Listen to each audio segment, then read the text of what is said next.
Yes, the title is correct. You're about to lose all of your money. Ethereum, the second largest cryptocurrency, is going to zero. Elon Musk just tweeted that Vitalik has to turn off ETH and the market is in a tailspin.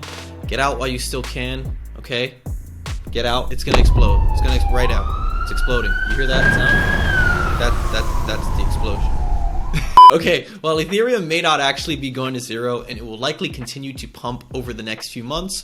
Ethereum still has lots of issues that I think will hurt its long-term potential as a layer 1 blockchain. And if you're looking to jump in and invest in Ethereum or any other cryptocurrency, you should understand these issues to avoid getting wrecked and losing all of your money. So watch to the end or risk losing your money forever. Reason number 1, gas fees. If you've ever actually tried to use Ethereum, you know exactly what I'm talking about. Gas fees are too high and price out the average user. $100 or more per transaction is not financially feasible for the everyday person. I have a relatively large portfolio and the gas fees still pose a challenge for me, someone who is already relatively financially free. So how can the average person making $50K per year afford $100 to $200 for a simple transaction? Newsflash, they can't.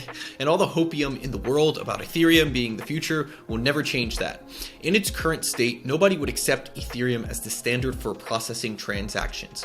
The fees are too out of control and the end user has to pay them. Most people who hold Ethereum have never actually even used it. They just bought it on an exchange like Coinbase or Binance, hoping for the price to moon. They've never used it on a DEX, they've never used it to trade NFTs, and they've certainly never used it to deploy contracts on the blockchain. A huge use case for Ethereum is NFTs and trading. Minting or doing anything with NFTs on Ethereum exposes how broken ETH is at the moment. The only time you get reasonable gas fees are between 1 and 3 a.m., which just goes to show that it can't handle mass adoption and tons of people using it at once the way it's designed. And even then, the gas fees are still high and out of control if you decide to be a night owl and use it at 2 a.m. like I do. Reason number 2. Ethereum 2.0 is harder than you think. I worked at a software company for a few years in a past life, and while I don't code, I have a basic understanding of how software development works given I worked at a software company. And the biggest problem with Ethereum 2.0 is that in order to upgrade from its current state to 2.0, they have to update and undo years worth of code by building new code on top of it, which makes things incredibly difficult. Imagine you baked a cake, but now you want to change the recipe. But the only way you could do it was by adding new ingredients on your already baked cake. You can't go back and take the ingredients out, so you have to add new ones that counteract and undo the ingredients you already have in there. Do you see the problem here?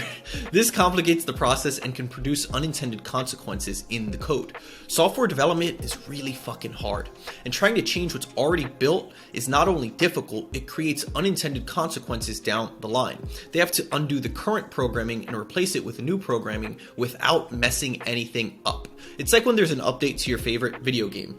Every time there's an update to Call of Duty, it fixes old bugs and provides new features, but all the new code from the update that they developed introduces new bugs and new issues to fix. That's why there are these constant, never-ending updates. Every change you make to software produces an unintended change that you have to fix. This is why other Ethereum competitors have been able to build faster smart contract platforms with lower gas fees and faster transaction speeds, because they can build the new software correctly from the start without all the old code or mistakes from Ethereum to complicate things. And disclaimer, this is a massive oversimplification of how software development actually works, but hopefully it helps you get the gist of the big problem with ETH 2.0 and why it's taking so long for them to develop it. Reason number 3, slow development. Another issue with ETH is that it's taken years for them to get to ETH 2.0, while other smart contract projects have launched with lower gas fees and higher transaction speeds that work today.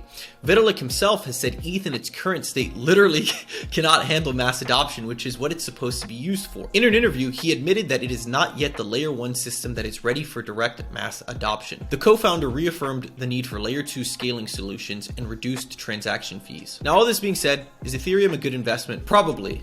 Good investment and good project or technology are not the same things. One of the best investments of 2020 and 2021 was Dogecoin and Shiba Inu, projects with no utility or groundbreaking technology, but they were great investments that would multiply your money. Granted, those investments were extremely risky, but in terms of raw return on your investment, they were great investments. Now for the question you actually clicked here for, will ETH go up in the future and perhaps flip Bitcoin? Who knows? Maybe. It's definitely possible. But in its current state, it's not usable for large adoption and scalability is a real issue.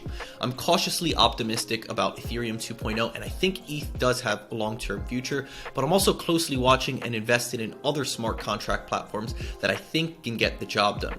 So as always, do your own research, don't believe the hype, and put yourself in a position to stack that paper. I'll see you guys real soon.